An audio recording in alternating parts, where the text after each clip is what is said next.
As-tu le courage de changer ta vie? Prépare-toi, car ce qui suit n'est pas une simple vidéo pour ceux qui cherchent à s'améliorer un peu. Non, c'est un appel à l'action pour ceux qui sont prêts à incinérer leur ancienne version et à renaître de leurs cendres.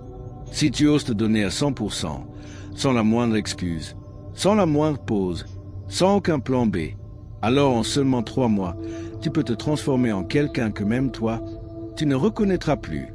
Mais attention, cela ne sera pas une promenade de santé. Ça va te secouer, ça va te faire mal, ça va tout exiger de toi.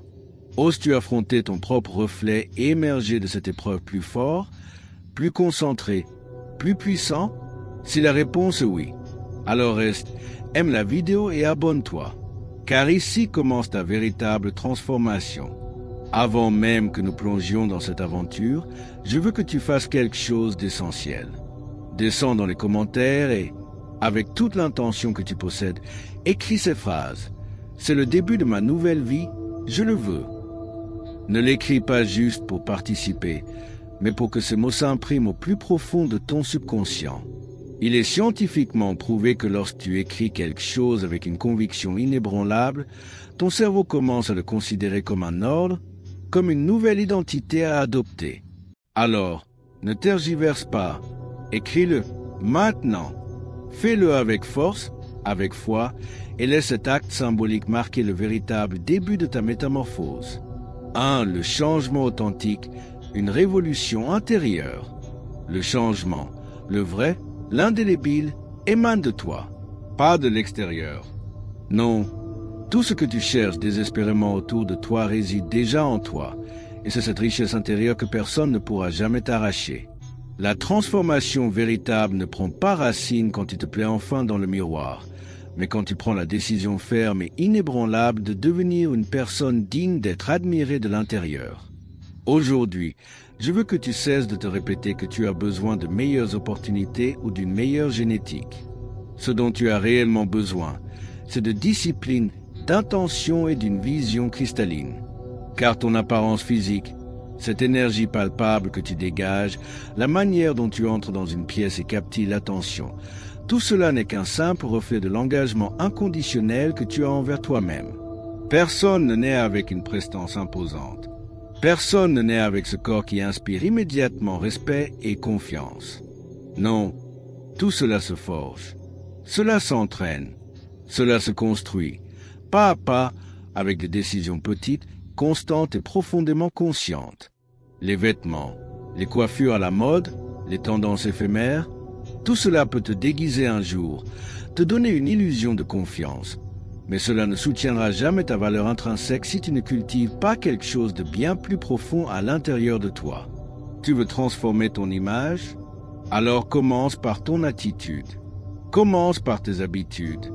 Commence par cesser de te trahir, encore et encore. Chaque matin est une toile vierge, une opportunité renouvelée de te construire. Peu importe où tu te situes en ce moment, ce qui compte par-dessus tout, c'est ce que tu décides d'en faire. Si ce que tu vois ne te convient pas, alors change ce que tu fais. Ne te flagelle pas, ne te compare pas aux autres, et surtout, ne te sabote pas. La comparaison externe, celle qui te pousse à te mesurer aux autres, t'affaiblit. Mais l'exigence interne, celle qui vient de toi et de tes propres standards, te renforce. Si tu aspires réellement à te transformer, tu dois impérativement arrêter de chercher des raccourcis. Ce qui est facile te déforme. Ce qui est discipliné te forme. Et je te le dis sans aucun détour, ton corps n'est qu'un simple véhicule. Le véritable moteur, c'est ton énergie, ton aura, cette force invisible qui te propulse. Quand quelqu'un entre dans un lieu et que tout le regard se tourne vers lui, ce n'est pas à cause de ses muscles saillants ou de sa tenue à la mode. C'est à cause de la clarté de son esprit, de la fermeté inébranlable de ses pas, de la cohérence parfaite entre ce qu'il pense, ce qu'il ressent et ce qu'il fait. C'est cela qui impacte, c'est cela qui transforme.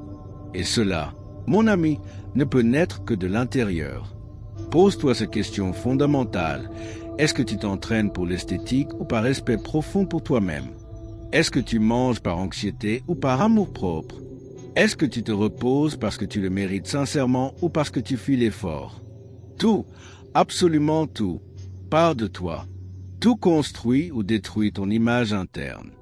Et ce que tu construis à l'intérieur se reflètera inévitablement à l'extérieur. Arrête de blâmer le passé, tes parents, tes circonstances. Peu importe si avant tu mangeais n'importe quoi, si tu n'as jamais mis les pieds à la salle de sport, si tu ne prenais pas soin de toi. C'est fini. Tout cela appartient au passé. Aujourd'hui, tu possèdes le pouvoir absolu de recommencer. Et si aujourd'hui tu fais un pas, demain un autre, et après-demain un autre, bientôt, ton corps et ton énergie commenceront à s'aligner avec cette nouvelle identité que tu es en train de créer. Pas parce que tu as changé à l'extérieur, mais parce que tu t'es transformé radicalement à l'intérieur. Et quand cette transformation interne se consolide, les gens le remarquent. Tu deviens magnétique, authentique, stable. Tu n'as plus besoin de courir après l'attention. Tu la projettes sans même la chercher. Tu n'as plus besoin de l'approbation des autres, car ton reflet est en parfaite cohérence avec ton effort. La véritable beauté, c'est la discipline sous forme d'énergie. Et la véritable confiance ne vient pas du miroir, mais de l'âme.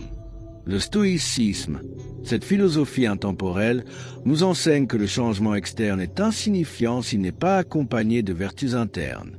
La discipline quotidienne est infiniment plus puissante que n'importe quelle apparence éphémère. Alors, commence aujourd'hui, mais commence avec une intention pure. Regarde-toi dans le miroir et ne cherche pas tes défauts. Cherche un but. Demande-toi quelle version de toi tu dois absolument créer et engage-toi envers elle. Pas pour plaire aux autres, mais pour te respecter. Car ton corps est le temple de ta volonté. Ton énergie est le langage silencieux de ton engagement. Et ton regard sera le miroir où les autres percevront la transformation que tu as construite pas à pas depuis les profondeurs de ton être. 2 des plaintes à l'action. Ton nouveau pouvoir. Si aujourd'hui tu te plains sans cesse, si tu sens que rien ne bouge, que tout est lent ou insurmontablement difficile, je veux te dire quelque chose avec une clarté absolue. Ce n'est pas le monde qui doit changer, c'est toi qui dois agir. Chaque plainte que tu rumines sans prendre de décision devient un fardeau, une encre émotionnelle invisible qui te maintient piégé. Il ne s'agit pas de nier ce que tu ressens. Non, il s'agit de te plaindre une seule fois, d'identifier clairement le problème, puis, sans attendre, d'agir. Car s'il n'y a pas d'action après la plainte, tout ce que tu fais, c'est renforcer ton immobilité. Je veux que tu commences à traiter tes plaintes comme de puissantes alarmes, pas comme des excuses, pas comme des prétextes, mais comme des signaux clairs qu'il y a quelque chose qui réclame ton attention urgente. Si tu te plains de ton corps, c'est le moment précis de changer tes habitudes. Si tu te plains de ton travail, c'est le moment de repenser tes objectifs ou de chercher de nouvelles alternatives. Si tu te plains de tes relations, c'est le moment de poser des limites claires ou d'améliorer radicalement ta manière de communiquer. Mais plus de discours vides, plus de drames stériles. Il n'y a plus de temps pour ça. Beaucoup de gens sont devenus de véritables experts en plaintes, mais très peu deviennent des experts en action. Et c'est là toute la différence entre ceux qui restent à rêver d'une vie meilleure et ceux qui construisent activement une vie meilleure, même avec la fatigue, les doutes et la peur au ventre. Car agir n'est pas une question d'avoir toutes les réponses claires. C'est une question d'avancer, même avec des doutes. C'est de te bouger, même si tu as peur. Car si tu ne bouges que lorsque tout est parfait, tu ne bougeras jamais. La paresse n'est pas une caractéristique innée. C'est un choix répété, encore et encore. Et elle se nourrit de l'indécision. Elle se déguise en « je le ferai demain quand j'aurai le temps » ou en « je ne suis pas motivé maintenant ». Mais la vérité est bien plus dure à entendre. Tu n'agis pas parce que tu n'es pas engagé. Tu continues à justifier ta paralysie avec des excuses douces qui sonnent bien, mais qui te volent littéralement ta vie. Et chaque jour que tu repousses une décision, tu choisis consciemment de rester coincé. Je veux que tu fasses ceci, sans faute. Chaque fois que tu te surprends à te plaindre de quelque chose, arrête-toi net et demande-toi « Que puis-je faire dès maintenant ?» pour commencer à résoudre cela. Note cette plainte et juste à côté, écris au moins une action concrète. Pas quelque chose de gigantesque, juste quelque chose de petit que tu peux faire aujourd'hui. Si tu fais cela tous les jours, dans une semaine, tu ne seras plus la même personne. Pas parce que le monde aura changé, mais parce que tu auras cessé de parler autant et commencé à faire plus. Fais en sorte que tes actions crient plus fort que tes plaintes. Tu n'as pas besoin de te plaindre de ton alimentation si aujourd'hui tu peux préparer un repas sain. Tu n'as pas besoin de te plaindre de ta routine si aujourd'hui tu peux t'organiser mieux. Tu n'as pas besoin de te plaindre de ton manque d'énergie si aujourd'hui tu peux te coucher plus tôt. Tout se résume à cela, des décisions quotidiennes, celles que tu prends ou celles que tu évites. Le stoïcisme enseigne que l'homme sage ne se complaît pas dans la plainte. Au contraire, il transforme ses pensées en actions alignées avec la vertu et le progrès. Et si tu fais partie de ceux qui disent « c'est que j'ai du mal à commencer, je te comprends parfaitement, mais commence quand même ». Fais le mal, fais-le avec maladresse, fais-le sans aucune envie, mais fais-le. Car chaque fois que tu le fais, tu brises ce cycle d'inertie. Et chaque fois que tu brises le cycle, tu récupères du pouvoir. Et chaque fois que tu récupères du pouvoir, quelque chose en toi se renforce. Cette partie de toi qui en a assez de répéter les mêmes schémas. Cette partie qui veut désespérément avancer, mais qui a besoin que tu lui donnes la permission. N'attends plus. Le moment parfait n'existe pas. La motivation ne va pas tomber du ciel comme par magie. La clarté ne viendra pas sans mouvement. Alors, agis. Fais-le pour toi, pour ton avenir, pour cette version de toi qui t'attend de l'autre côté de toutes ces excuses. Car la seule façon d'arrêter de te plaindre, c'est de commencer à construire. Et cela commence aujourd'hui. 3. Le mythe toxique du confort, l'ennemi silencieux. Le confort n'est pas ton ami. Oh, il peut en avoir l'air. Il peut te procurer une fausse sensation de sécurité, de calme, de stabilité. Mais en réalité, ce qu'il fait, c'est t'endormir, t'installer dans une routine anesthésiante où tout semble aller bien, mais où rien ne change vraiment. Rien ne s'améliore, rien n'évolue, car dans cette zone de confort douillette, il n'y a pas d'exigence, pas de défi, et donc pas de croissance. Le plus grand mythe que la société t'a vendu, c'est que le bien-être se trouve dans le confort. Ce n'est absolument pas vrai. Le véritable bien-être vient de la profonde satisfaction de savoir que tu avances, que tu te surpasses, que tu grandis chaque jour. Rester confortable est facile. Oui, mais c'est aussi le chemin le plus rapide vers une frustration silencieuse, celle qui s'installe insidieusement quand les années passent et que tu réalises que rien n'était aussi grave que tu le pensais, mais que tu as décidé de ne pas essayer par peur, par paresse, par la recherche d'un confort immédiat au détriment des sacrifices futurs. Il n'y a rien de plus cher qu'un présent confortable qui te condamne à un avenir médiocre. Et je ne parle pas de vivre dans la souffrance ou de chercher la douleur pour le plaisir. Non, je parle d'un inconfort calculé, progressif et volontaire. De t'entraîner pour ce que la vie va inévitablement t'envoyer, tôt ou tard.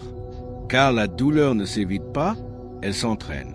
Si aujourd'hui tu choisis consciemment un peu d'inconfort, demain tu pourras résister à beaucoup plus sans te briser. Alors, regarde-toi avec une honnêteté brutale. Dans quelle partie de ta vie es-tu trop confortable?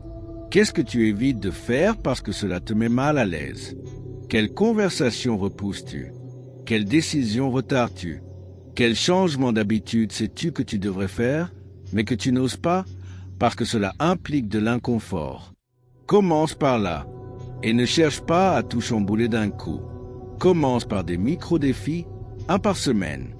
Quelque chose qui te sort à peine de ta zone de confort, mais qui te défie assez pour t'étirer. Tu peux commencer par arrêter de regarder ton téléphone pendant les repas. Tu peux sortir marcher tôt, même si tu n'en as absolument pas envie.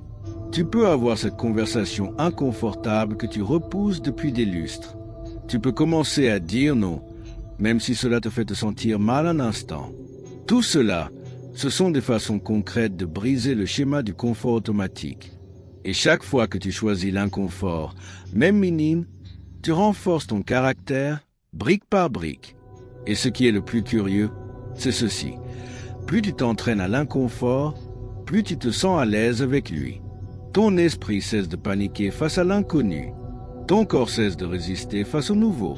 Ton énergie se concentre sur l'action, sur l'avancée, pas sur la fuite. Car tu as enfin compris que ce petit malaise fait partie intégrante du processus. Et quand tu l'acceptes, il ne te freine plus. Le stoïcisme nous rappelle que fuir ce qui est difficile ne protège pas. Ça affaiblit. Seul celui qui affronte avec constance ce qui est inconfortable développe une véritable force intérieure. N'attends pas que la vie te sorte de force de ton confort. Fais-le toi-même avec intention. Car si tu ne choisis pas l'inconfort aujourd'hui, demain il arrivera brutalement. Sans prévenir, et il te brisera si tu n'es pas préparé. Mais si tu décides volontairement de t'entraîner, de t'incommoder, de grandir, alors la vie ne te secoue plus. Elle t'impulse. C'est le moment, pas pour tout changer, mais pour commencer à bouger. Choisis un inconfort léger cette semaine et fais-le. Ne réfléchis pas trop, fais-le. Et quand tu auras fini, célèbre cette petite victoire. Car tu ne cherches pas à être parfait, tu cherches à être fort.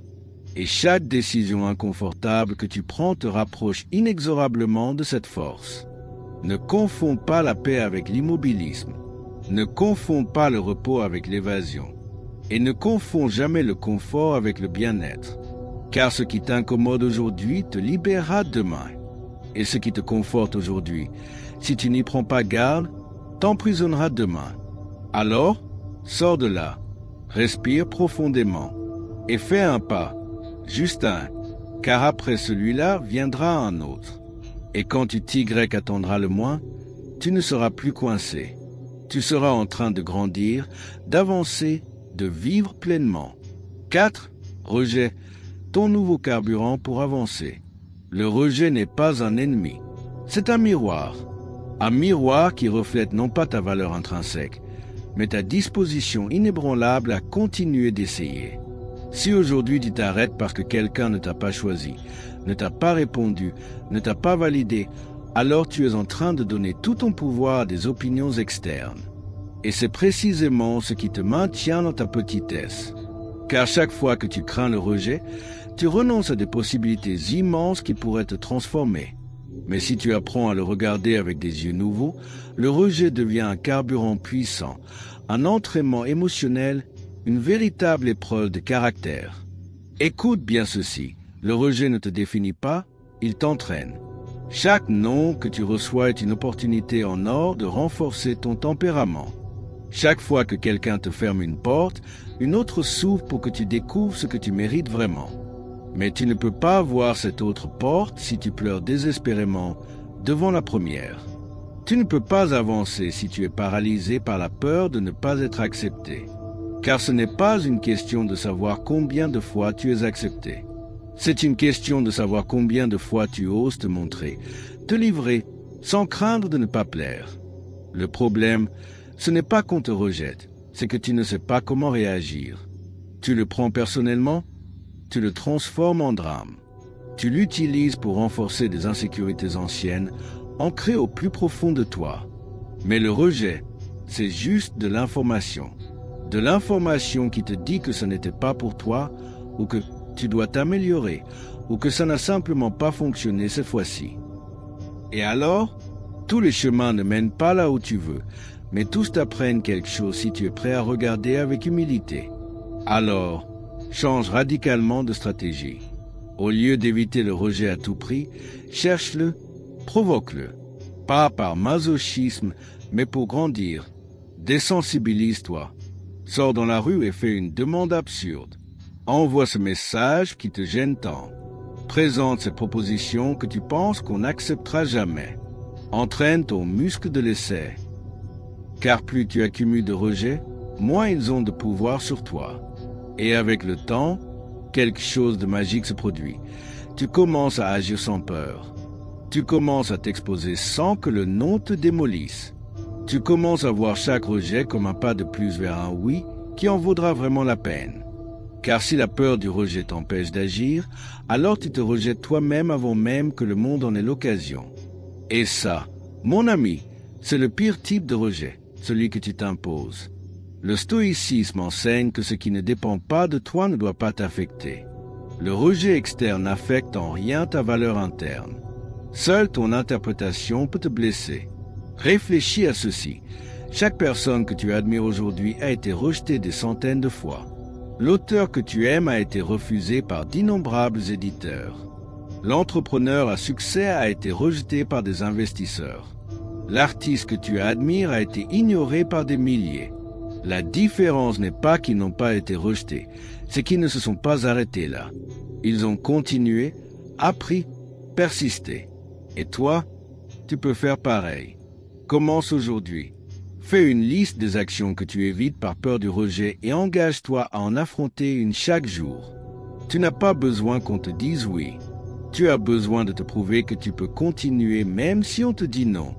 Car le vrai pouvoir n'est pas de plaire à tout le monde, c'est de te plaire à toi-même pour t'être lancé, pour avoir essayé, pour avoir avancé. Alors, sors, cherche le rejet, applaudis-le quand il arrive, remercie-le pour la leçon qu'il t'apporte, car avec chaque non que tu affrontes, tu polis ton caractère, tu deviens immunisé contre la peur. Et quand tu n'as plus peur d'être rejeté, rien ne peut t'arrêter. Car tout ce que tu as toujours rêvé est de l'autre côté de l'essai que tu n'as pas encore fait. Et le seul prix, c'est d'arrêter d'avoir peur du non. Choisis aujourd'hui de cesser de te cacher. Choisis de te montrer. Même si tu ne conviens pas, choisis d'agir, même si tu échoues. Car si tu transformes le rejet en carburant, plus personne ne pourra jamais t'arrêter. 5. Optimise ton environnement, un booster de transformation. Si tu te sens coincé, si tu as du mal à avancer ou si ton esprit est constamment saturé, regarde autour de toi. Ton environnement n'est pas neutre. Il te façonne constamment, influence ton énergie, tes décisions et ton état émotionnel. Chaque objet mal rangé, chaque conversation vide, chaque espace désordonné, tout cela t'affecte plus que tu ne le crois. Car le chaos externe s'infiltre à l'intérieur, et ce que tu ne nettoies pas dehors devient du bruit et de la confusion en toi. Je veux que tu comprennes ceci.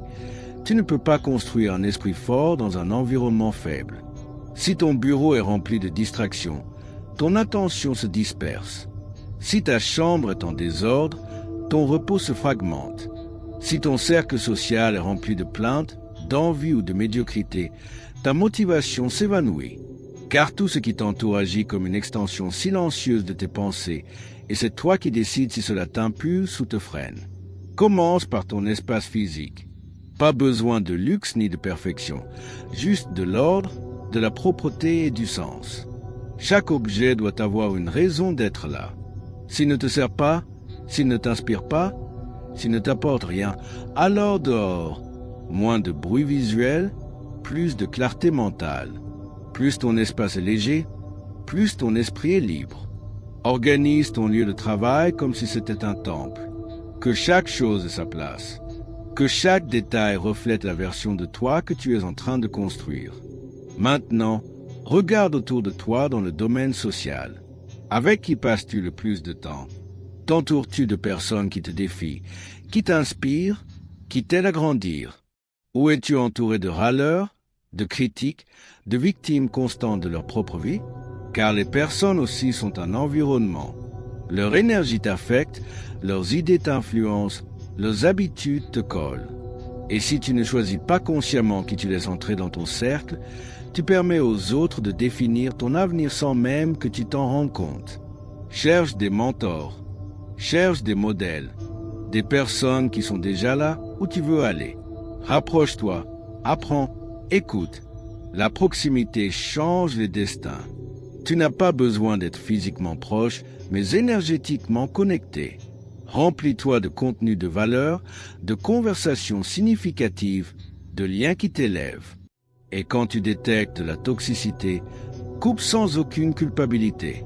Tu n'es pas obligé de maintenir des relations qui sabotent ton avancement. Le stoïcisme enseigne que la sagesse ne fleurit pas dans un champ négligé.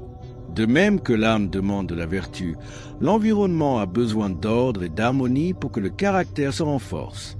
Crée des espaces sacrés, une zone pour penser, un coin pour être reconnaissant, un horaire sans écran, une routine qui te rappelle qui tu veux être.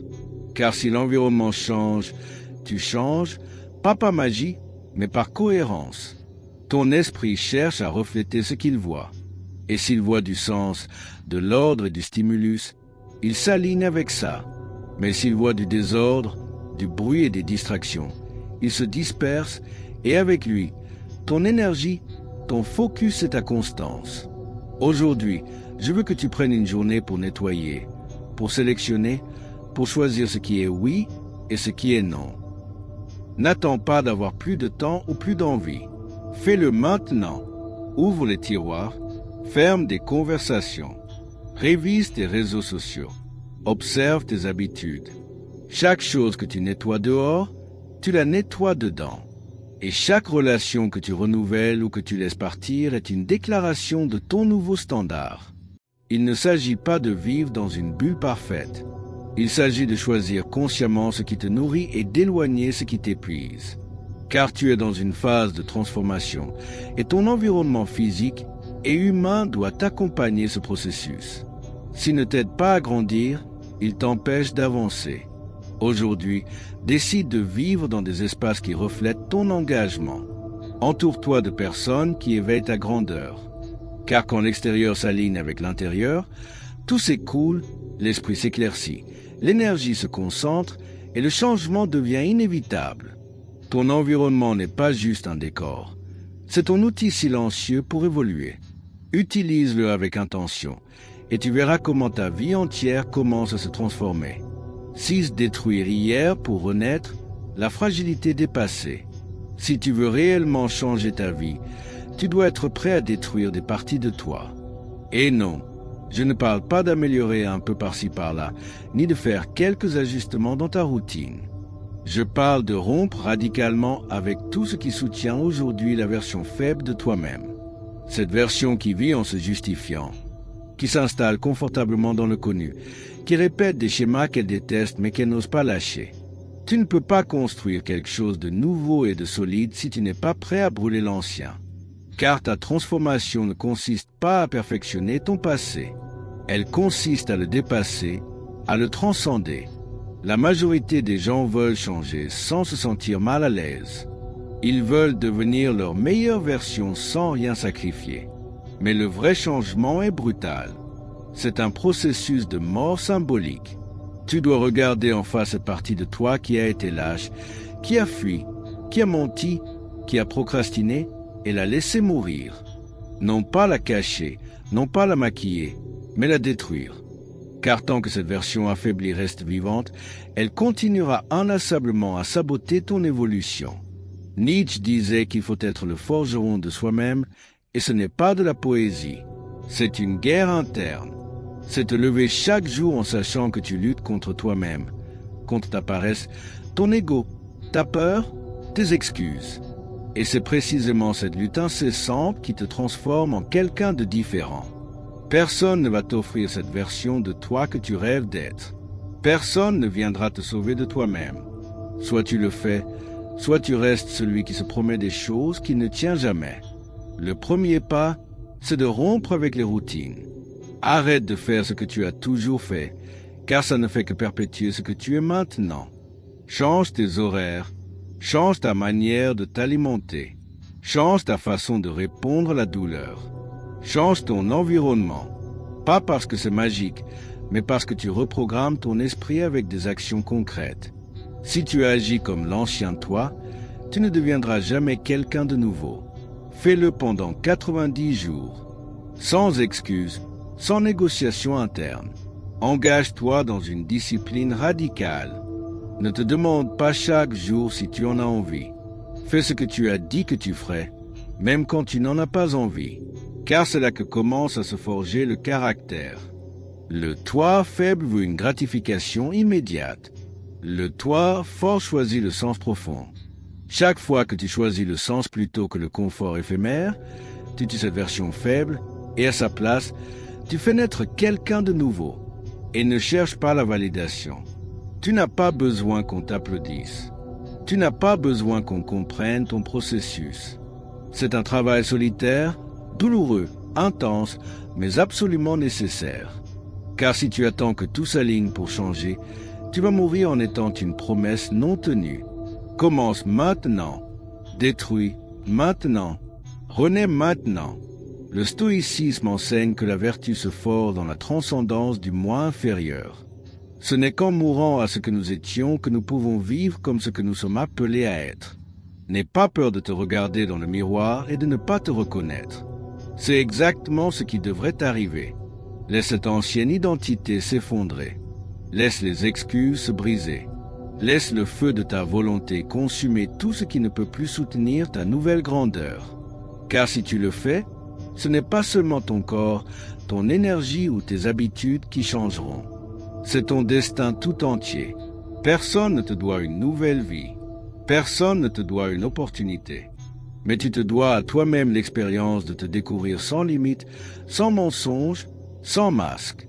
Es-tu prêt à payer le prix? Alors romps avec ton passé. Ne l'honorez plus par tes répétitions.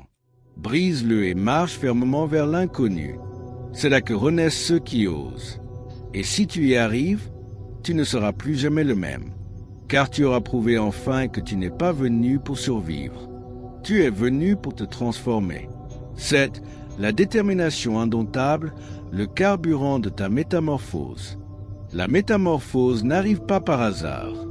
Elle ne naît pas d'une belle pensée fugace ni d'un élan de motivation passagère. Elle naît d'une volonté féroce, celle qui ne se rend pas, qui ne négocie pas, qui se réveille chaque jour avec une soif insatiable de transformation réelle. Car le changement profond ne s'obtient pas en le souhaitant ardemment. Il se construit avec du sacrifice, jour après jour, décision après décision. Et cette volonté, cette force brute qui ne cède ni à la paresse ni aux excuses, est celle qui transforme quelqu'un d'ordinaire en quelqu'un d'inoubliable. Si tu veux que ton corps reflète la détermination, la discipline et le caractère, tu dois le forger dans l'inconfort. Si tu veux que ton regard irradie la puissance, ton esprit doit être entraîné dans le silence et la concentration. Si tu veux que ton énergie impose sans même que tu ouvres la bouche, alors tu dois te lever chaque matin avec une seule intention, devenir une bête imparable. Non pas pour prouver quelque chose aux autres, mais pour honorer tout ce que tu es capable d'être. Cela implique de te lever quand les autres dorment, non pas parce que tu es meilleur qu'eux, mais parce que tu as choisi de cesser d'être faible. Et ce type de décision exige une routine de fer. Lève-toi tôt, entraîne ton corps avec intensité, nourris-toi avec conscience, vide ton esprit du bruit inutile, évite les distractions. Ne perds pas ton temps à expliquer ton chemin, ta présence parlera pour toi. Arrête d'agir comme si ta vie ne dépendait pas de ça, car elle en dépend.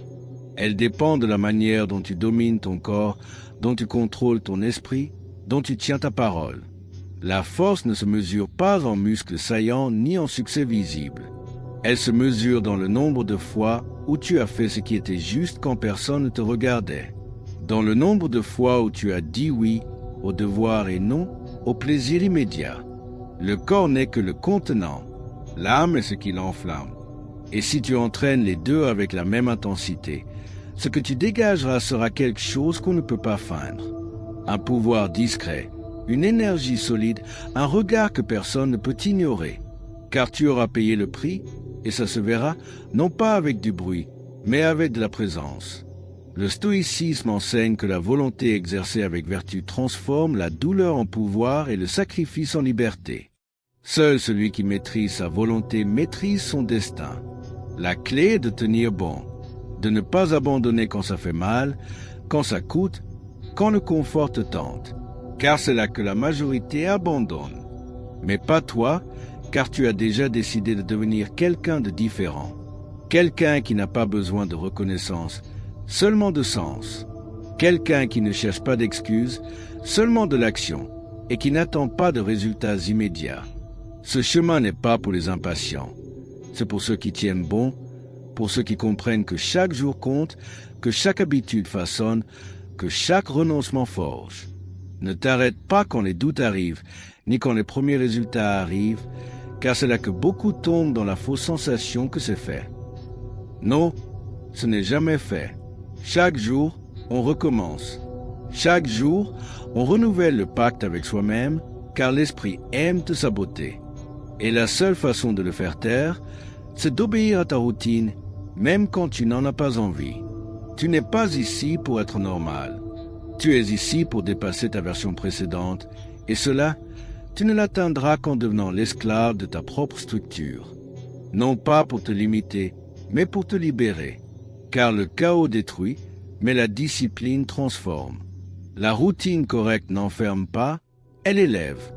Et chaque jour où tu tiens ce que tu as dit que tu ferais, tu te rends plus fort que la veille. Ce n'est pas une question de motivation, c'est une question de respect. Respect pour ton temps, pour ta vision, pour ton âme. Car personne ne te doit une vie extraordinaire. Tu te la dois toi-même. Et si tu ne la construis pas avec des habitudes dures, tu finiras par vivre une vie molle. Alors, conçois ta journée, rends-la incassable, et laisse tes actions crier ce que tes mots ne pourraient jamais expliquer. 8. La discipline radicale, ton arme secrète. Le pouvoir ne s'improvise pas, mon ami. Il se construit, pierre après pierre.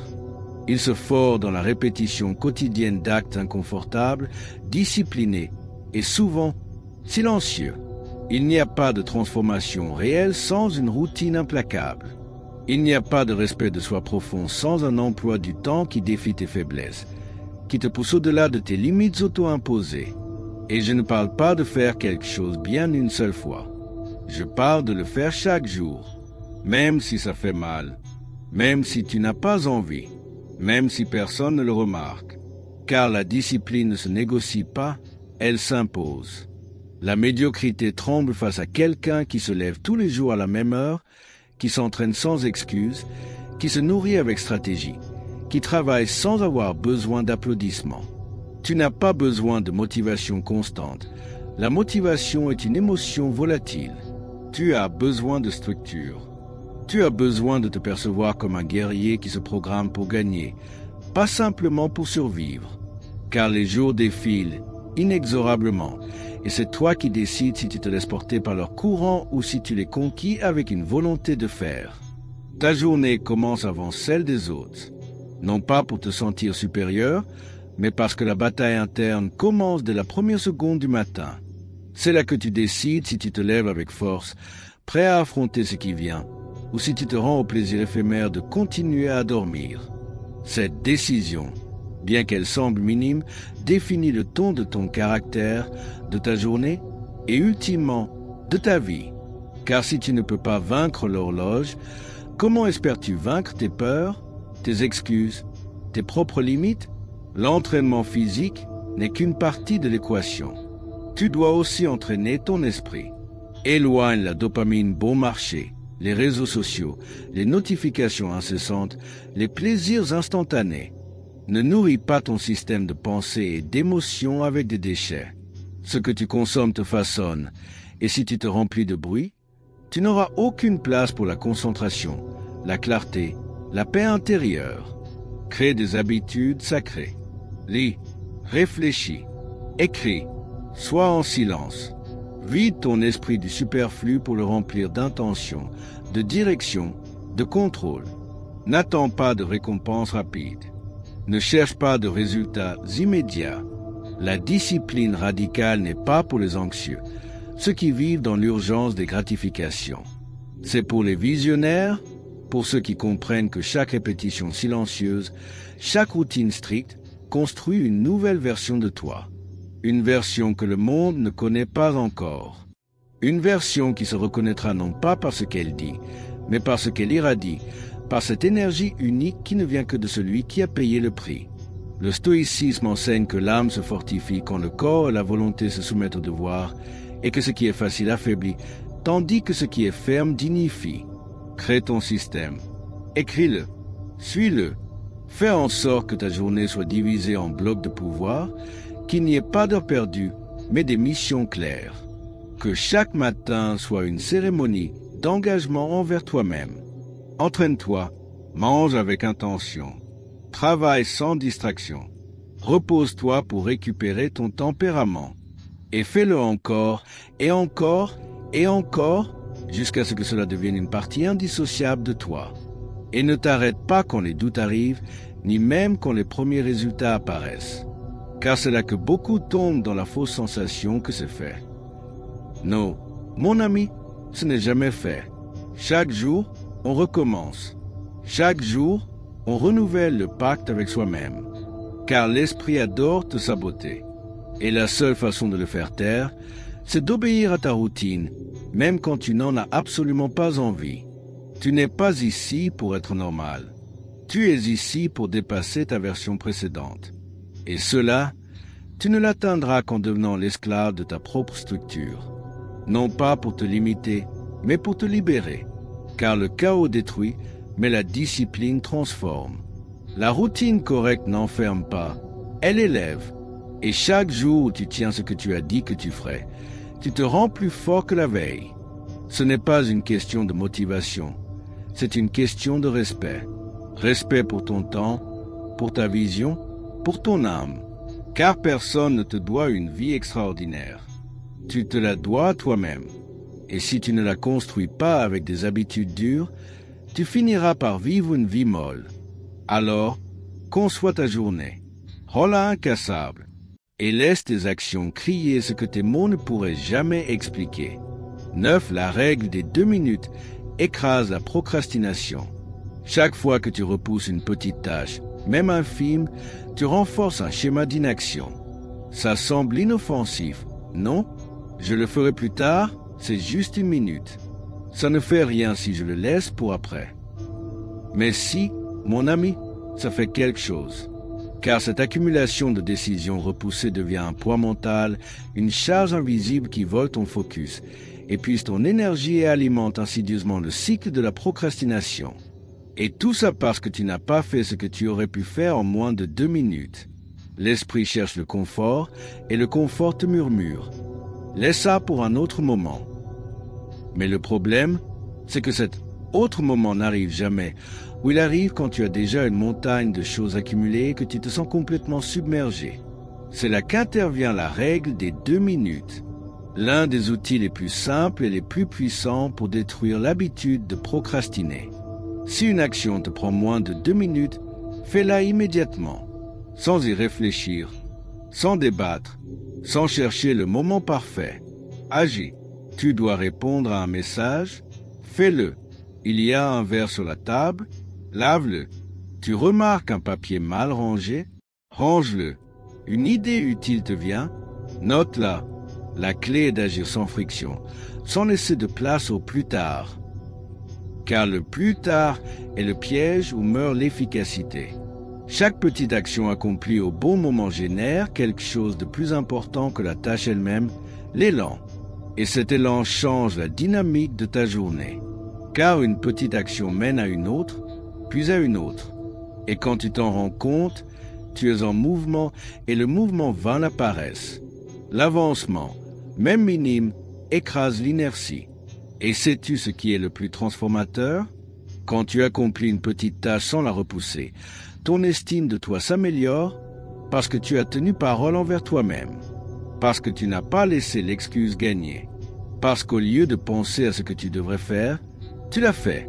Et ça, même si c'est invisible pour les autres, c'est un acte de pouvoir personnel. Le stoïcisme enseigne que nous ne devons pas retarder ce qui est juste par confort. L'action immédiate et juste est le reflet de la maîtrise de soi. Commence à appliquer cette règle aujourd'hui. Fais une liste rapide de ces petites tâches que tu accumules. Email en attente, papier à classer, détails domestiques, micro-décisions. Et élimine-les une par une. Ne cherche pas la motivation. N'attends pas le moment idéal. Fais-les. Et quand de nouvelles apparaîtront, ne les note pas pour plus tard. Résous-les maintenant. Si tu as peur de les oublier, utilise des rappels visibles, post-TS, alarme, note sur ton téléphone. L'important, c'est d'avoir un esprit clair. Et la clarté ne vient pas quand tu notes tout. Elle vient quand tu résous sur le moment ce que tu peux résoudre. Ainsi, tu ne permets pas aux petites choses de devenir une montagne. Et ne confonds pas simplicité avec peu d'importance. Cette règle peut sembler petite, mais ce qu'elle construit est gigantesque. Une mentalité d'action, une identité qui s'associe à l'efficacité, pas à la procrastination, une énergie qui se renouvelle à chaque tâche accomplie. car tu n'as pas besoin de commencer par de grands changements. Tu as besoin de commencer par agir sur le petit, mais avec constance. Alors, la prochaine fois que tu détectes une tâche minime, souviens-toi de ceci. Si tu peux la faire en 2 minutes, fais-la maintenant, sans négocier, sans excuse. Cette décision marquera la différence entre une journée pesante et une journée légère, entre un esprit saturé et un esprit dégagé, entre une version de toi qui repousse et une autre qui avance. Fais-le, et fais-le encore et encore. Car cette habitude simple est celle qui, avec le temps, te transformera en quelqu'un qui fait, qui tient, qui construit. Et tout a commencé par arrêter de dire plus tard et commencer à bouger maintenant. Dis lutter contre l'instinct d'abandon, ton plus grand combat. Il y a un moment précis, subtil, presque invisible, où ton esprit te murmure d'arrêter, que tu en as fait assez, que peut-être ça ne vaut pas tant la peine, que peut-être cet objectif n'est pas si important. Ce murmure n'est pas de la sagesse, mon ami, c'est du sabotage.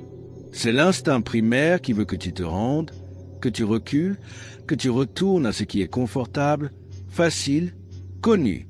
Non pas parce que c'est mieux, mais parce que c'est plus sûr, parce que ça ne défie pas l'ego, parce que ça ne met pas en lumière tes limites. Cet instinct est un traître. Il vient déguisé en logique, en prudence, en réalisme. Mais ce qu'il veut vraiment, c'est que tu t'arrêtes, que tu ne sentes pas la douleur, que tu n'échoues pas, que tu n'essaies plus. Car si tu continues, tu risques de dépasser cette partie de toi qui préfère vivre limité mais tranquille, plutôt que de se défier et de se transformer. L'auto-apitoiement mal dirigé est l'un des ennemis les plus dangereux de la croissance, car il te convainc que te rendre, c'est prendre soin de toi, que tout laisser tomber, c'est de l'intelligence émotionnelle. Mais non, parfois, prendre soin de toi, ce n'est pas arrêter, c'est continuer. C'est ne pas écouter cette pensée qui dit « Aujourd'hui, je ne peux plus ». Car tu n'es pas cette pensée. Tu es la décision que tu prends après l'avoir entendue. Quand cet élan d'abandon apparaît, observe-le. Ne réagis pas immédiatement. Arrête-toi, respire et reconnais ce qui se passe. Tu n'es pas épuisé, tu es testé. Tu n'es pas perdu, tu fais face à une résistance. C'est le signe que tu vas dans la bonne direction. Car personne ne rencontre l'instinct d'abandon quand il est confortable. Il n'apparaît que quand tu sors de toi, quand tu brises des barrières. Ne cherche pas de raison pour arrêter. Cherche des raisons pour continuer. Ton plan exige un engagement total. Si tu penses déjà à un plan B, tu as commencé à te rendre en silence. Et si tu laisses ce doute s'agrandir, tu finiras par justifier ton abandon avec des mots jolis. Ce n'était pas le moment. Il me manquait des ressources. Ce n'était pas pour moi. Tout ça, ce sont des mensonges. Ce n'était qu'un moment où tu t'es trop écouté et où tu as trop peu agi. Le stoïcisme enseigne que l'âme vertueuse résiste à l'élan de l'abandon, car la force se mesure non pas dans l'absence de difficultés, mais dans la persistance face à elles. Alors, lève-toi, décide de continuer, même si tu vas lentement. Décide d'insister, même si ça fait mal. Non pas parce que tu te sens invincible, mais parce que tu es engagé. Le vrai changement ne vient pas du talent. Il vient de l'obstination, cette ténacité sacrée à ne pas te trahir. Car chaque fois que tu continues quand tu pourrais arrêter, tu deviens plus fort. Et ce muscle ne se voit pas, mais il se ressent. Entraîne cette partie de toi qui veut se rendre. Ne l'ignore pas. Affronte-la. Parle-lui avec fermeté. Je sais ce que tu essaies de faire, mais j'ai un but, et je ne vais pas le trahir aujourd'hui. Fais-le chaque fois qu'il apparaît, car il ne partira pas. Mais à chaque jour où tu ne cèdes pas, sa voix s'affaiblit et ta volonté se renforce. C'est la vraie bataille, pas contre le monde, pas contre les autres, contre toi, contre cette version interne qui veut ce qui est facile, rapide, confortable. Et tu n'es pas venu dans cette vie pour être confortable. Tu es venu pour accomplir ton but, pour te construire, pour dépasser ce qui était autrefois ta limite. Alors, quand ce moment arrive, quand tu entends cette pensée douce et convaincante qui dit « ça suffit », souris, car ça signifie que tu es sur le point d'avancer et tout ce que tu as à faire, c'est ne pas t'arrêter. Aujourd'hui, lutte contre cet instinct, contre cet élan, contre cette excuse. Non pas pour être parfait, mais pour être ferme. Non pas pour plaire, mais pour avancer. Car quand tu apprends à ne pas te rendre, même dans les petites choses, le monde entier commence à céder face à ta détermination. 11. Gérer le stress. Protège ton bien-être émotionnel. Le stress n'est pas juste une gêne mentale, mon ami. C'est une alarme constante qui éteint ton énergie, détériore ton corps et brouille ton jugement. Ce n'est pas quelque chose que tu peux ignorer avec des phrases comme « c'est la vie » ou « je dois tenir ». Non, le stress chronique est une fuite invisible qui te consume de l'intérieur. Il te fait réagir avec irritabilité, mal dormir, te sentir épuisé sans raison apparente, perdre ton focus, saboter tes relations.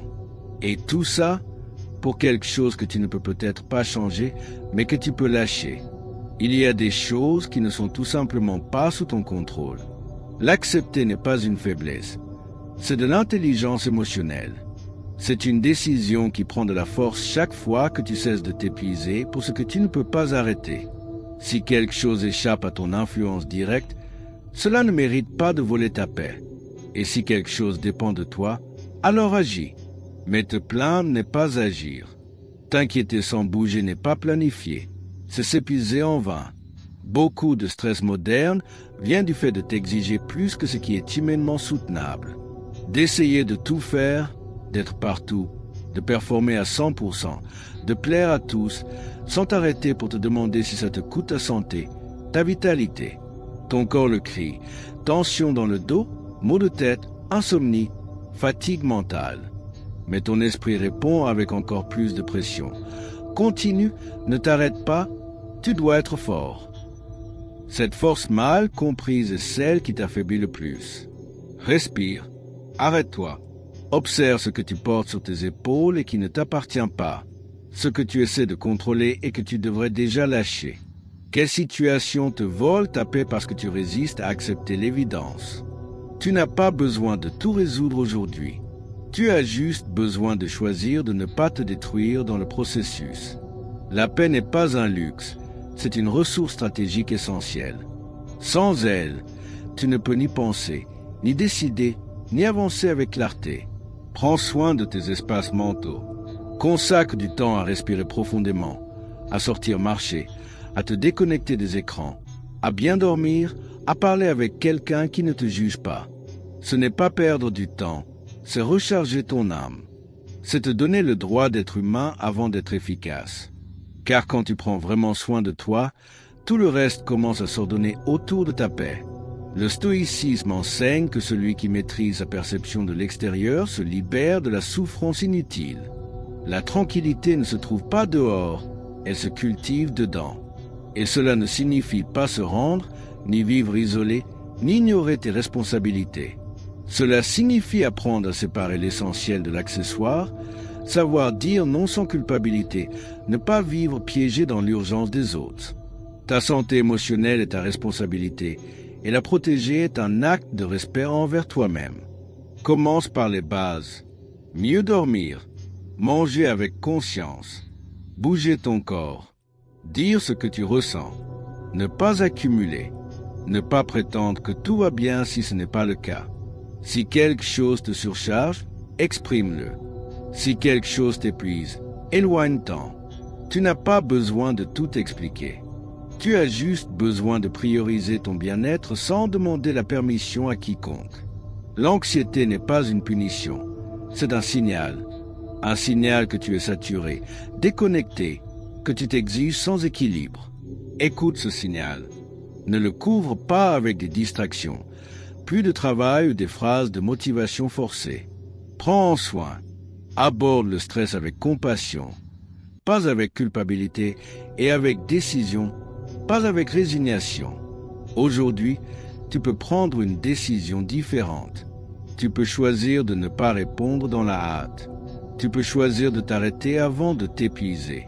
Tu peux choisir de prendre soin de ton esprit comme tu prends soin de ton corps. Tu peux choisir la paix, non pas comme une fuite, mais comme une force. Car la vraie force, ce n'est pas de résister jusqu'à te briser. C'est de savoir quand t'arrêter, quand lâcher prise, quand respirer, et continuer depuis un autre endroit, plus solide. Tu n'es pas seul. Tu n'es pas obligé de tout supporter, mais tu es appelé à te prendre en charge avec responsabilité. Et si tu le fais, tu le remarqueras dans ton corps, dans ton esprit, dans ton énergie. Car quand tu cesses de lutter contre ce qui est incontrôlable, tout s'aligne en toi. Et dans cet alignement naît ton vrai pouvoir, celui qui ne détruit pas, celui qui construit en paix. D'où nutrition et hydratation, les fondations de ton temple. Ton corps est le temple où réside ton esprit, ton énergie et ta capacité d'agir dans le monde. Et chaque chose que tu manges ou que tu ne manges pas, chaque verre d'eau que tu ignores ou que tu décides de boire, construit ou détruit ce temple. Ce n'est pas une exagération. C'est de la science, de l'expérience et du bon sens pur. Quand tu nourris ton corps avec de la vraie nourriture, avec ce que la terre offre, avec assez d'eau, avec intention et conscience, quelque chose en toi commence à s'éveiller. Ton énergie augmente, ton esprit s'éclaircit, ton humeur s'élève. Tu ne peux pas demander à ton esprit d'être concentré si ton corps est enflammé. Tu ne peux pas exiger de la discipline si tout ce que tu consommes, ce sont des sucres, des graisses vides et des produits qui épuisent au lieu de nourrir. Ce que tu manges est de l'information qui se transforme en hormones, en neurotransmetteurs, en état d'esprit. C'est pourquoi quand tu es déprimé ou à court d'énergie, la première chose à vérifier n'est pas ton environnement, c'est ton alimentation. Commence par le simple. Plus d'eau, moins de boissons artificielles. Plus de fruits, moins d'ultra transformés. Plus de légumes, moins de fast-food. Pas par punition, mais par respect. Car si ton rendement, ta clarté, ton bien-être émotionnel t'importe vraiment, alors tu dois commencer à prendre soin de ce qui entre en toi. Tu ne peux pas aspirer à une vie puissante si tu nourris ton corps avec ce qui l'affaiblit. L'hydratation est une autre partie trop souvent négligée. Et pourtant, beaucoup de gens passent la journée à boire de tout, sauf de l'eau. Et ensuite, ils se demandent pourquoi ils sont fatigués, pourquoi ils ont mal à la tête, pourquoi ils ne peuvent pas se concentrer. L'eau n'est pas un luxe, c'est une nécessité vitale. C'est ton système de nettoyage interne. C'est ce qui maintient tes organes en fonctionnement optimal, ton cerveau actif, tes muscles forts.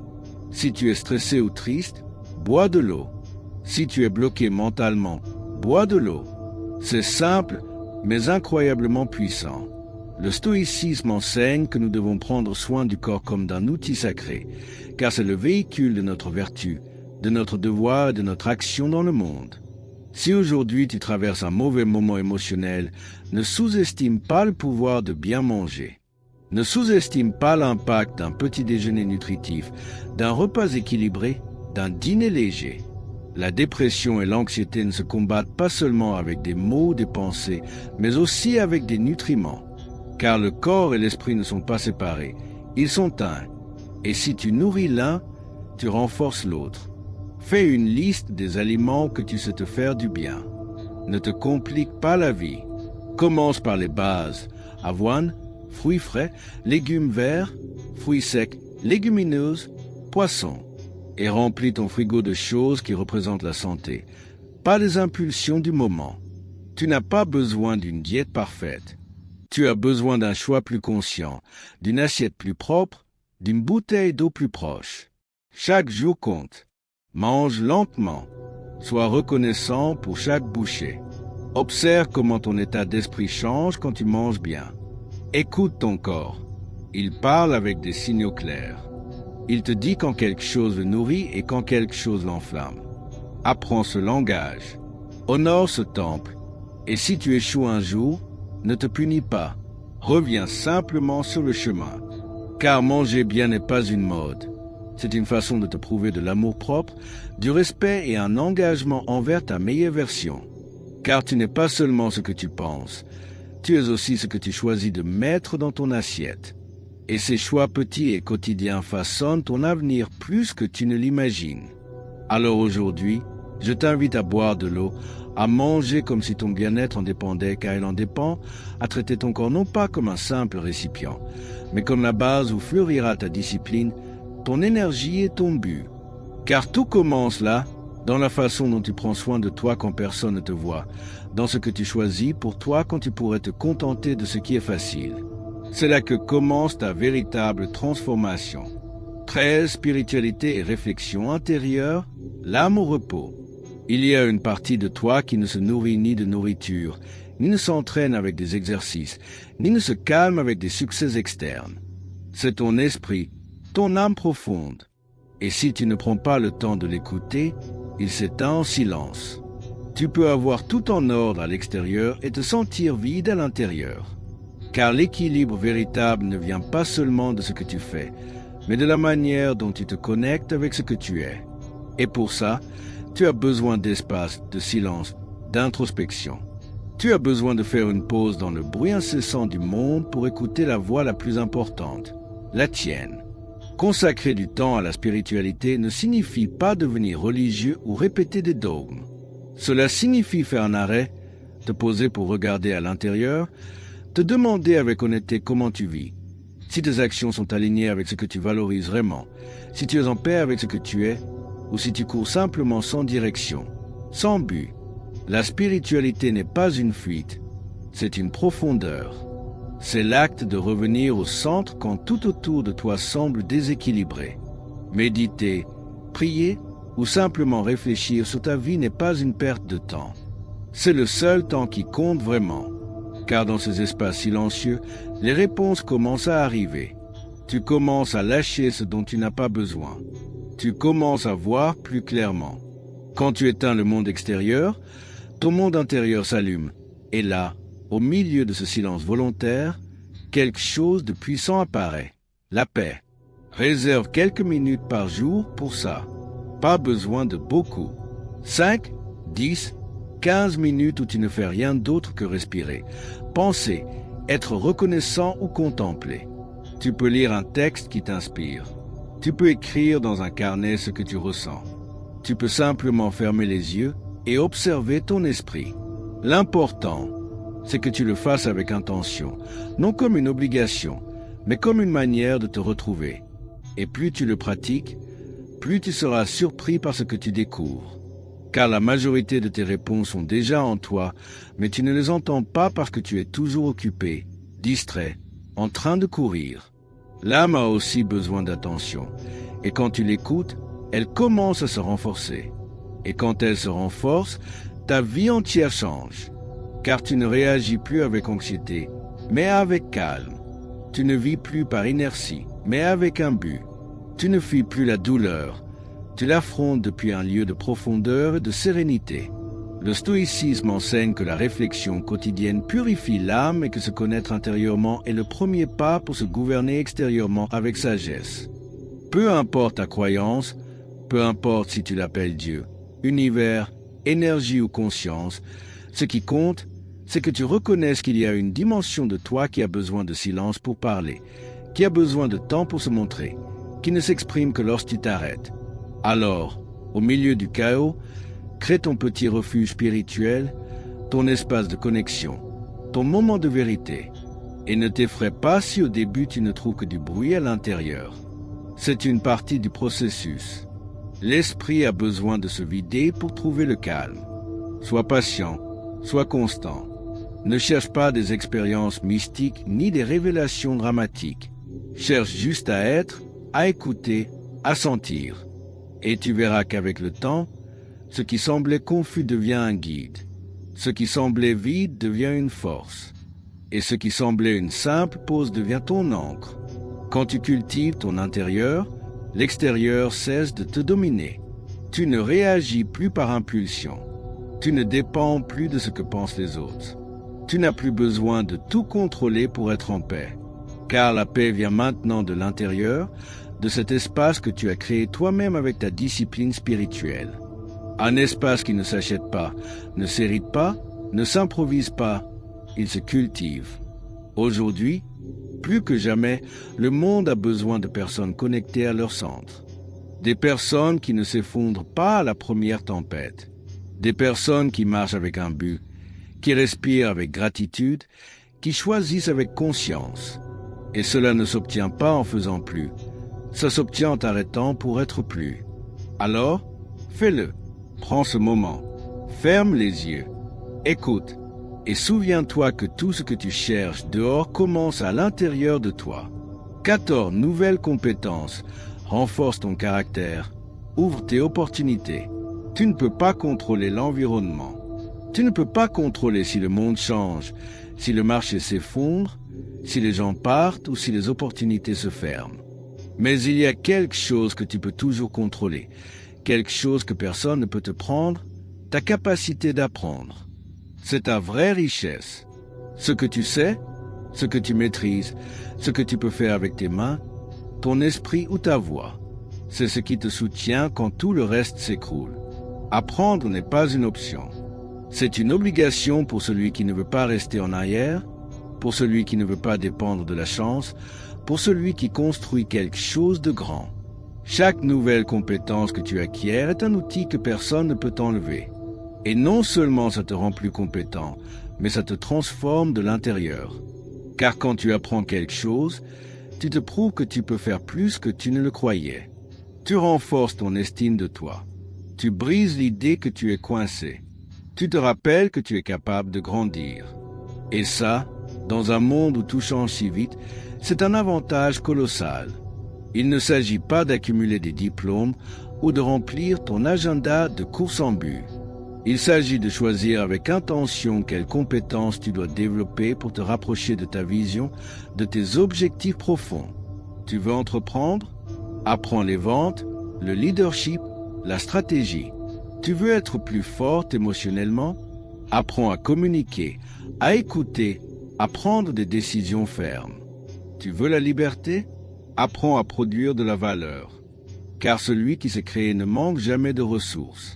Celui qui sait résoudre trouve toujours un chemin. La discipline d'apprendre est une forme de respect envers toi-même. Tu n'attends pas que quelqu'un d'autre te sauve. Tu forges tes propres ailes, jour après jour. Et oui, parfois ça coûtera. Parfois tu te sentiras maladroit, incompétent. Parfois tu douteras de tes capacités. Mais ça fait aussi partie du processus. L'apprentissage réel n'est pas confortable, il est défiant. Mais c'est justement là que se forme le caractère. Pas quand tout coule de source, mais quand tu insistes même si tu ne comprends pas, quand tu persistes même si tu avances lentement. Le stoïcisme enseigne que le sage est celui qui cherche à grandir chaque jour, qui n'a pas peur de sembler ignorant et qui trouve dans l'apprentissage l'exercice le plus noble de sa liberté. Prends ta formation au sérieux. Crée un emploi du temps pour ça. Comme tu entraînes ton corps, entraîne ton esprit. Consacre au moins 1 heure par jour à étudier, pratiquer ou appliquer quelque chose de nouveau. Ça peut être une langue, une compétence numérique, un outil pour ta profession. Peu importe. Ce qui compte, c'est que chaque jour, tu sortes avec un outil plus affûté dans ta ceinture. Car les défis ne vont pas diminuer, mais ta préparation peut et doit augmenter. Et ne sous-estime pas les micro-apprentissages. Un livre, un podcast, une conversation avec quelqu'un qui en sait plus. Tout ça compte, tout ça s'additionne. Il ne s'agit pas de tout savoir. Il s'agit d'être quelqu'un qui ne cesse d'évoluer, de s'adapter. Car le monde ne récompense pas celui qui sait, mais celui qui s'adapte, celui qui n'attend pas qu'on le choisisse, mais qui se rend indispensable. Aujourd'hui, plus que jamais, ta valeur réside dans ce que tu peux apporter, dans ta capacité à penser, à créer, à diriger, à résoudre. Et si chaque jour tu te rends plus capable, plus habile, plus sage, alors chaque jour tu es plus prêt pour n'importe quoi. Pour les changements inattendus, pour les chutes, pour les nouveaux départs. Car ta force n'est pas dans ce que tu possèdes, elle est dans ce que tu sais faire. Alors aujourd'hui, commence quelque chose de nouveau, même si c'est petit, même si tu ne sais pas par où commencer, même si ça semble inutile pour l'instant. Le savoir que tu acquiers aujourd'hui est l'opportunité qui s'ouvrira demain.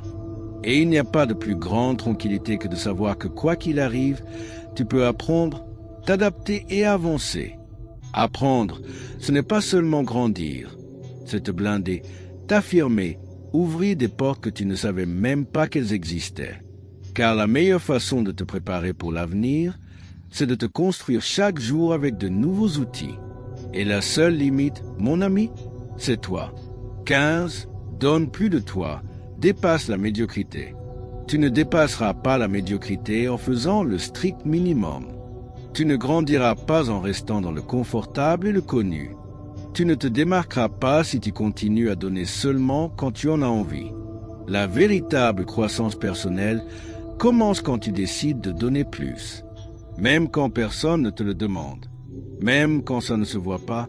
Même quand ça semble ne pas valoir la peine. Car ce que tu donnes de toi ne se voit pas toujours à l'extérieur, mais se ressent toujours profondément à l'intérieur. Donner plus, ce n'est pas t'épuiser sans raison, c'est t'engager corps et âme dans ce que tu aimes, dans ce qui a du sens pour toi. C'est te lever chaque matin en sachant que tu pourrais le faire à moitié, mais que tu choisis de le faire avec excellence. Pas parce que quelqu'un t'applaudit, pas parce que tu attends une récompense immédiate, mais parce que tu sais qui tu es en train de construire. Et cette version de toi ne se contente pas du minimum d'effort. Cette version exige de la présence, de l'intention, de l'énergie. Donne plus d'amour dans tes relations, plus de concentration dans ton travail, plus de discipline dans tes habitudes, plus de silence quand la distraction te tente, plus d'honnêteté quand tu pourrais prétendre, plus d'engagement quand tu pourrais t'esquiver. C'est ce qui te sépare de la moyenne. Pas le talent, pas la chance, mais la capacité à te donner pleinement, sans attendre autre chose en retour que ta propre évolution. Tu veux te sentir épanoui? Commence par t'investir, par t'impliquer vraiment dans chaque chose que tu fais, d'une simple conversation à un objectif à long terme. Car ce qui se fait à moitié ne reste pas seulement incomplet à l'extérieur, ça te laisse aussi vide à l'intérieur.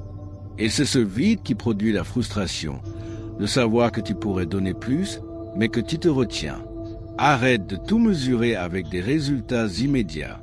Les choses les plus précieuses prennent du temps, beaucoup de temps, et elles n'arrivent qu'à ceux qui sont prêts à construire sans hâte, sans pause, sans plainte. Celui qui donne plus reçoit plus. Pas toujours tout de suite, et pas toujours sous la forme que tu attends, mais en transformation, en paix, en satisfaction profonde. Car tu sais que tu ne te manques pas à toi-même. Le stoïcisme enseigne que la vertu réside dans l'action conforme au devoir, pas au désir. Qu'est-ce que ça veut dire pour toi? Ça signifie que donner le meilleur de toi-même, même quand l'adversité te frappe de plein fouet, est l'expression la plus pure de ton caractère. Engage-toi envers tes objectifs, envers ta parole, envers ton processus. Peu importe si aujourd'hui tu es loin du résultat espéré. Ce qui compte, c'est que chaque pas que tu fais soit donné avec une force inébranlable. Ne réserve pas ton énergie pour un hypothétique moment où ça en vaudra la peine. Ça en vaut déjà la peine, ici et maintenant. Chaque jour est un terrain fertile pour grandir, mais il ne fleurira que si tu te donnes sans réserve, sans te retenir. Arrête de chercher des excuses. Tout le monde a des problèmes, de la fatigue, un manque de temps. Ce qui fait la différence, ce n'est pas l'absence de ces obstacles, mais la volonté de celui qui, malgré tout, donne un peu plus. Celui qui lit un peu plus, qui s'entraîne un peu plus, qui écoute un peu plus, qui s'exige un peu plus. Et ce petit plus finit par être la distance infranchissable entre l'ordinaire et l'extraordinaire. Si aujourd'hui tu te sens coincé, prends un instant et demande-toi, en toute honnêteté, dans quelle partie de ma vie est-ce que je retiens mon potentiel? Dans quel aspect est-ce que je me contente du minimum? Où puis-je donner plus, sans attendre que le monde le voie, mais en sachant que moi, j'en ai désespérément besoin? Cette honnêteté brutale avec toi-même peut être le début de ton prochain grand saut, le déclencheur de ta véritable transformation. Et souviens-toi, il ne s'agit pas de perfection, il s'agit d'intention. Il ne s'agit pas de marcher endormi dans la vie, d'aimer à moitié, de travailler par inertie ou de ne te soigner que quand tu te sens mal. Il s'agit de vivre éveillé, présent, engagé. engagé avec une version de toi-même qui mérite d'être construite, pierre après pierre, avec un effort quotidien et délibéré. Alors aujourd'hui, mon ami, donne plus. Même si ça coûte, même si personne ne t'applaudit, même si personne ne le remarque, car tu le sais au fond de toi, et ça suffit. Car à la fin de la journée, celui qui gagne le plus est celui qui se donne le plus. Celui qui grandit le plus est celui qui s'investit le plus.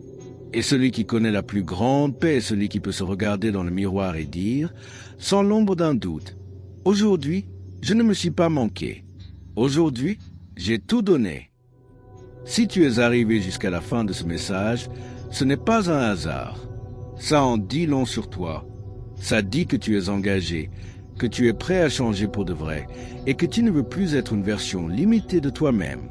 Maintenant, fais que ce moment reste gravé dans ton esprit. Va dans les commentaires et écris. C'est le début de ma nouvelle vie. Je le veux.